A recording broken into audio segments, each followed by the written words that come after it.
Alors, ensuite, on va parler de Un samedi soir entre amis de Anthony Bussonnet. Ça a tout l'air d'être un français, et d'ailleurs, je confirme que ça l'était, parce que dans le livre, il parlait clairement de villes de France. Je me rappelle plus où, mais c'était des villes de France.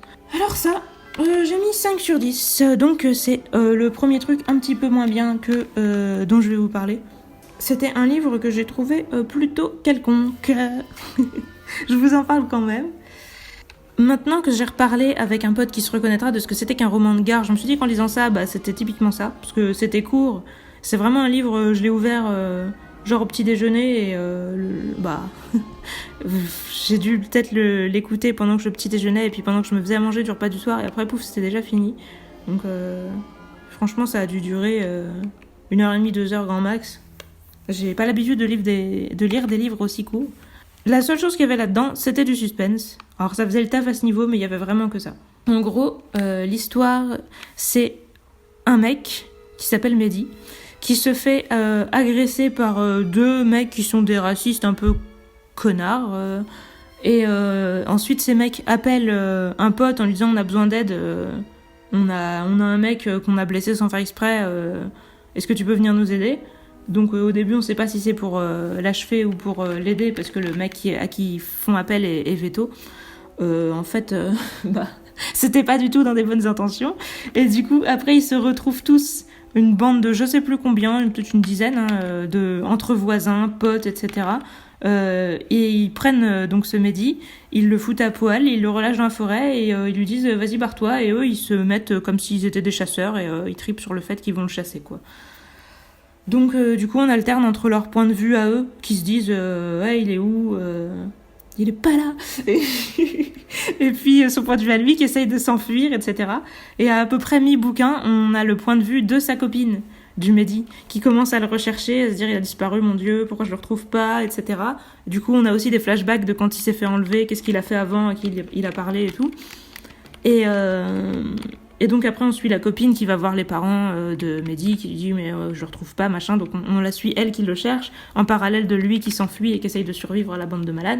Et du coup la question qu'on se pose pendant tout le bouquin, c'est est-ce qu'il va s'en sortir, est-ce que sa copine va le retrouver. Et vers la fin du bouquin, il y a une révélation de Godin sur quelle est la relation entre la fille, le mec et la bande de voisins. Je pourrais ne pas vous en dire plus, je vous en dirai plus tard, comme ça si vous voulez pas être spoilé, vous pourrez ne pas l'être. Je vous dirai si je rentre dans une zone de spoil, ce que je n'ai pas fait dans le bouquin précédent, parce que spoiler le bouquin précédent, ça me paraît impossible. Enfin, on peut, mais il faut vraiment le vouloir. J'ai vraiment pas trouvé que ce livre était original, parce que les victimes étaient attachantes, les bourreaux étaient des gros connards. Il y avait vraiment pas d'originalité, de demi-mesure, voilà, rien du tout. Vraiment, vous verrez si vous le lisez, ce que je vous conseille pas plus que ça du coup, mais la bande de racistes, déjà que c'est dur d'avoir de l'empathie pour des racistes, mais en plus, il y en a qui sont débiles à un point, mais c'est chaud. Et je sais pas si on pouvait avoir envie de rire d'eux normalement en lisant ça, mais moi ça m'a pas fait rire du tout. Il y en a qui sont vraiment ridicules. Ouais, on a vraiment envie de les voir se faire buter ou quoi, parce que c'est juste des connards, quoi. Il y a des cons, des connards, des suiveurs. Il y a juste certaines femmes qui se disent « Oh merde, pourquoi je me suis entraînée là-dedans ?» On peut se dire qu'elles sont pas complètement bonnes à acheter, mais c'est vraiment le mieux qu'on puisse obtenir. Et puis Mehdi et puis sa copine, ils sont vachement sympas. Donc on n'a pas trop envie qu'il leur arrive de la merde. Sa famille, à Mehdi, ça a l'air d'être la famille idéale. Ils arrêtent pas de penser à lui, de se dire merde, c'était notre fils qu'on aimait. Ils lui reprochent pas ses défauts, ils accueillent la fille comme si c'était aussi leur fille, alors que c'est sa copine et ils sont ensemble que depuis 6 mois et tout. Enfin, c'est vraiment la famille idéale, quoi. Donc ça fait vraiment mal au cœur, et c'est tout. En fait, du coup, je vois pas trop l'intérêt de souffrir. Enfin, vous savez que moi, si j'aime bien les histoires avec des psychopathes et tout, c'est plus pour triper dessus. Donc quand les psychopathes sont pas classe et que les victimes sont sympas, j'ai vraiment pas l'impression d'être à ma place et de passer un bon moment. Je me suis vraiment dit que c'était le genre de livre que j'allais oublier rapidement, du coup. Donc l'histoire, comme je vous disais, c'était pas original, c'était vraiment course-poursuite, puis enquête. Voilà, c'est juste ça. Ça s'arrête vraiment à ça, et puis Pour le coup, avec Vor, j'arrivais pas à en parler parce que c'était trop compliqué à expliquer. Là, je vais pas pouvoir en parler parce que c'est trop simple à expliquer. Ce livre, c'est du déjà vu, mais à puissance 1000, quoi. Le concept, il y en a pas. Comme je vous dis, le concept, c'est juste une course-poursuite. Vous imaginez un mec à poil dans une forêt qui essaye de s'en sortir contre 10 mecs racistes qui sont tous des connards et qui sont armés et qui ont des torches, qui ont un chien. Voilà, pour vous dire, ils ont tout de leur côté. Donc, est-ce que le mec va s'en sortir ? Franchement, il a pas beaucoup de chance. Évidemment, il va avoir plein de petits rebondissements qui vont le faire survivre longtemps pour qu'on se dise « Ah, peut-être que » ou « Je sais pas, peut-être que ». Mais bon, moi honnêtement dès le départ quand on me dit les paramètres, lui tout seul il est à poil, ça fait 48 heures qu'il a pas mangé parce qu'il faisait le ramadan avant et tout et que les mecs ils l'ont enlevé et ils l'ont retenu prisonnier une nuit dans un chalet en montagne, etc. Je sais plus si c'était en montagne, peut-être en forêt, mais bon en tout cas dans un endroit paumé. Ils l'ont retenu prisonnier, attaché et tout ça. Donc le mec est blessé parce qu'en plus la chaîne l'a blessé et tout. Il est blessé, il est à poil, il a pas bouffé depuis 48 heures. Eux ils sont 10, ils ont des armes, ils ont des chiens. Enfin ils ont un chien. Bon, comment veux-tu que le mec s'en sorte ? Sincèrement, le suspense, moi, voilà quoi. Tu me donnes les paramètres, je prends les paris, je les prends pas pour Mehdi quoi. Déroulement de l'intrigue, la seule originalité, c'est que comme je vous disais, on alternait non seulement les points de vue, mais en plus on faisait des flashbacks. En gros, on commence avec Mehdi qui est en mode, il se réveille, il comprend pas ce qu'il fout là, il est traqué, tout ça. Et après, on voit le flashback pour dire comment il en est arrivé là, comment il s'est fait enlever. Puis après, on suit le point de vue de sa copine en alternance avec les moments où on le voit, lui, qui essaye de survivre. Est-ce que c'est original ? Non. Après, c'est toujours ça au niveau de la mise en scène, je vous dirais. Donc les personnages, comme je vous disais, les gentils étaient gentils, les méchants étaient méchants. Ça se limitait vraiment à ça. Si vous voulez voir à quel point les gentils étaient gentils, parce que effectivement, vraiment, ils étaient très gentils et ça m'a fait mal au cœur tout ce qui leur arrivait et tout. Ok. Si vous voulez voir comment vous pouvez être dégoûté de l'humanité en regardant les méchants, en particulier une femme et un gars, j'ai du mal à dire parce qu'ils sont mère et fils, mais le fils il a je crois 45 ans, un truc comme ça, et donc du coup la mère elle doit avoir 65 ans par là, et qui s'appellent Marie et Jésus, et qui sont débiles, et qui font des blagues de cul tout le temps. Ils ont l'air aussi de faire des trucs ensemble, évidemment, et ils parlent super mal. Et ils sont cons, mais à un point considérable. Et ils sont constamment en train de faire des allusions et tout. Le Jésus, non seulement il fait des blagues de cul, il est dégueulasse, il est con, il a l'air sale et tout ça. Ouais, même c'est ça chez eux, en plus ils sont sales. Ils boivent dans des verres sales, ils boivent de l'alcool et tout, et ils lavent pas leur vaisselle, et ils sont crados, quoi. Et en plus de tout ça, le mec il fait des crises d'épilepsie. Alors j'ai absolument rien contre les gens qui font des crises d'épilepsie. Je vais faire le truc, oui, j'ai des amis épileptiques, non mais... Sans déconner, quoi. Non, j'ai absolument rien contre les gens qui font des crises d'épilepsie, mais je veux dire que lui, du coup, ça le rend même inutile dans l'action, parce qu'en gros, quand il tombe face à Mehdi, il fait des crises d'épilepsie, et du coup, il n'arrive pas à le choper. Donc, voilà. Le mec ne sert à rien, et il est juste ridicule. Et à la fin, du coup, je vais pas vous spoiler tout de suite la fin, mais en gros, le mec, voilà, il est con, et forcément, vous pouvez être sûr que sa connerie va se retourner contre les méchants. Et c'était... Voilà, ça me navre. C'était tellement prévisible. Et il y a j'allais dire le héros, parce que c'est le mec dont on nous parle au début, qui s'appelle François, qui est le fameux vétérinaire, qui est censé être le mec qui planifie tout, qui est intelligent, etc. Mais en fait, dans le livre, il est constamment dépassé, il est tout le temps en train de se dire « Merde, est-ce qu'il va arriver à s'enfuir ? Non, je suis censé avoir tout prévu. » Il essaye de faire genre, il a l'air calme, alors qu'en fait, il l'est pas. Et je me dis « Ouais, on nous dit qu'il est intelligent et tout, mais je l'ai jamais ressenti. » Donc, il prévoyait peut-être des trucs plus que les autres, mais bon, les autres étaient complètement débiles. Je sais pas ce qu'il lui a pris, honnêtement, si t'as... Je sais pas. Enfin, après, c'était une activité ludique pour eux, apparemment, de chasser un mec. Mais bon, en tout cas, s'ils voulaient juste s'en débarrasser, c'était complètement con de faire tout ça, quoi. Mais bon, de base, la chasse, c'est complètement con, alors chasser un mec, c'est encore plus con. Après, je peux comprendre qu'on ait envie de chasser, mais franchement... Non, quoi. Vous chassez pas un mec comme ça qui a rien fait... Oui, vous allez voir, j'ai un petit peu de sens moral, et ce livre, moi, ça m'a pas plu. Non, ce mec avait l'air gentil, je veux pas qu'on fasse du mal aux gens comme ça. Surtout pas pour des raisons aussi stupides que le racisme. C'est vraiment naze. Si vous êtes des meurtriers, par pitié, soyez plus subtils. L'apparence. J'ai pas vraiment de souvenir de l'apparence.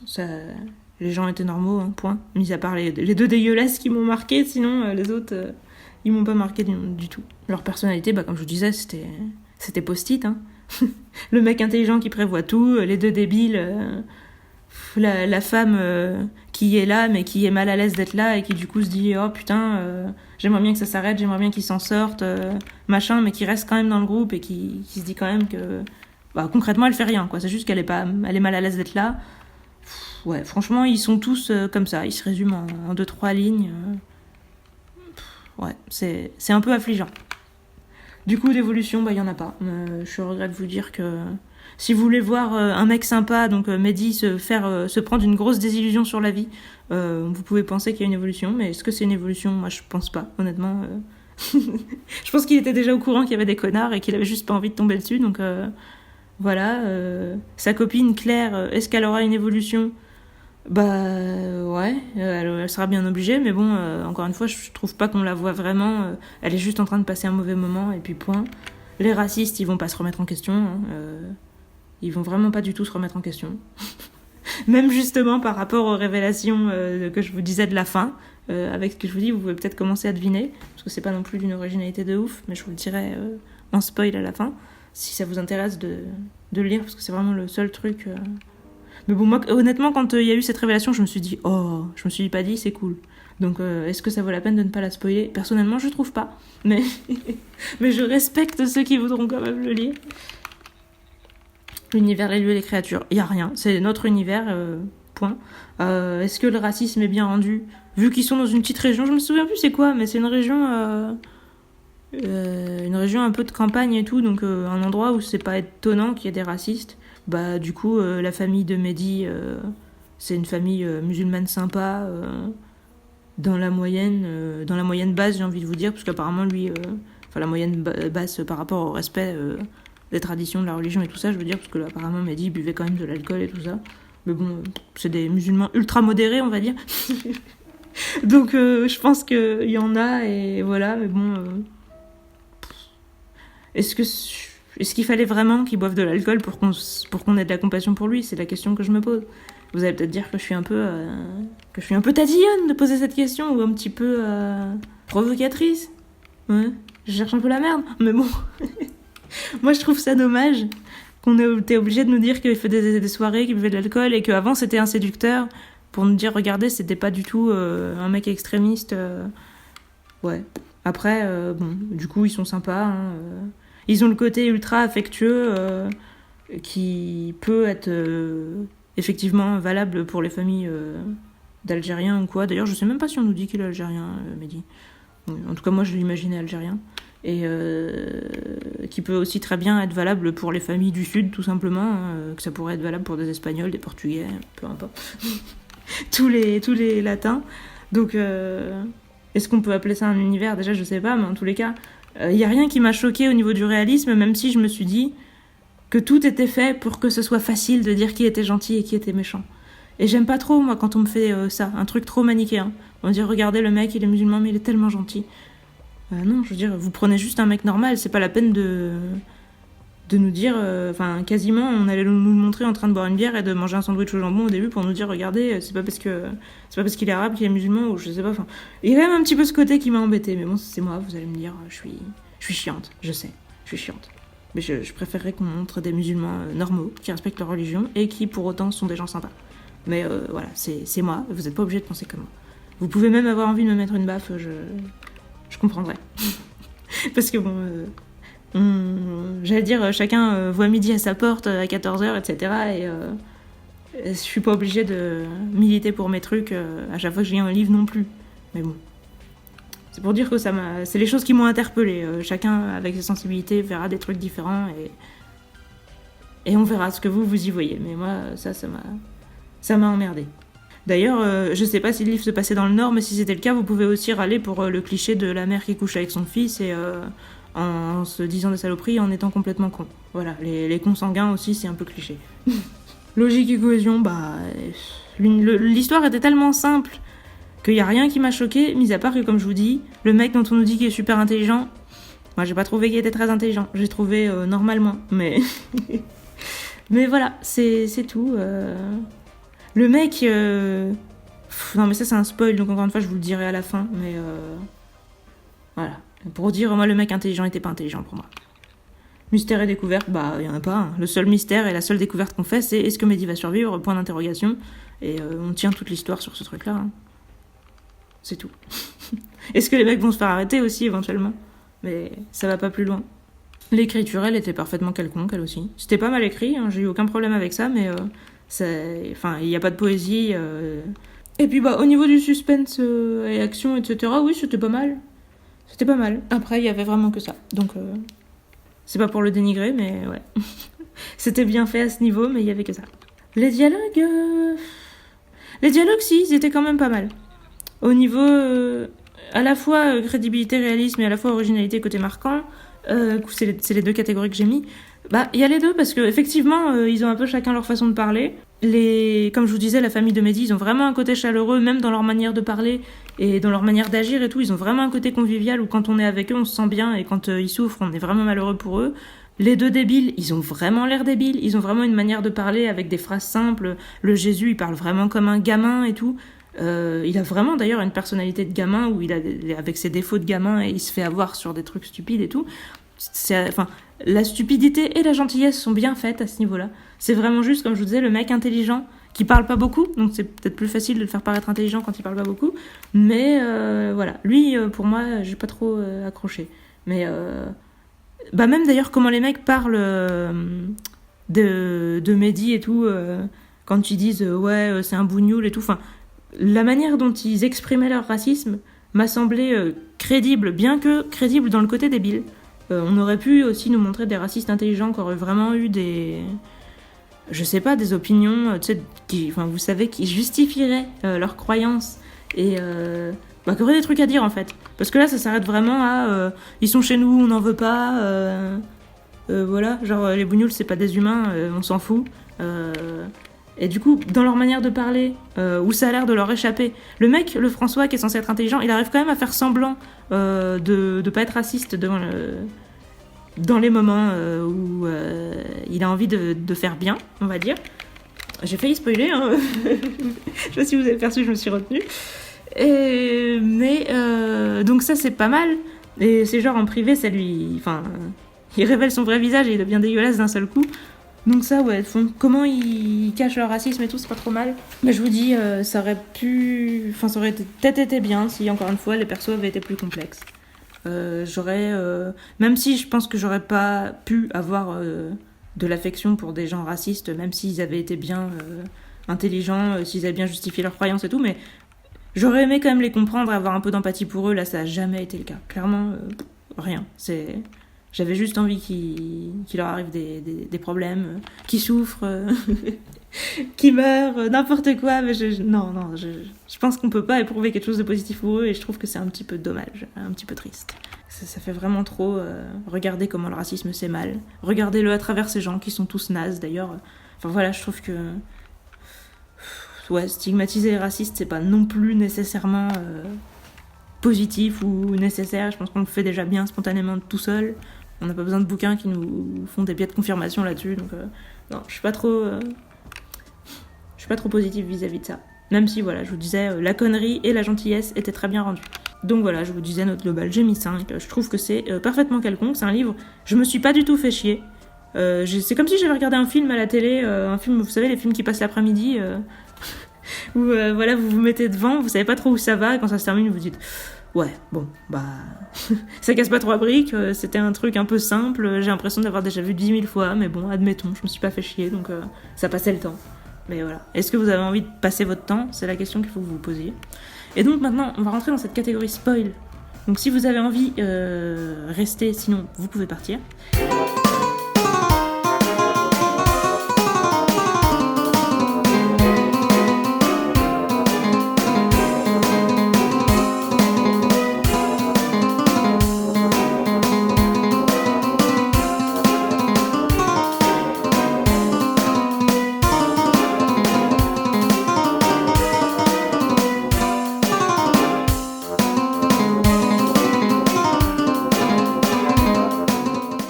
Donc la fin.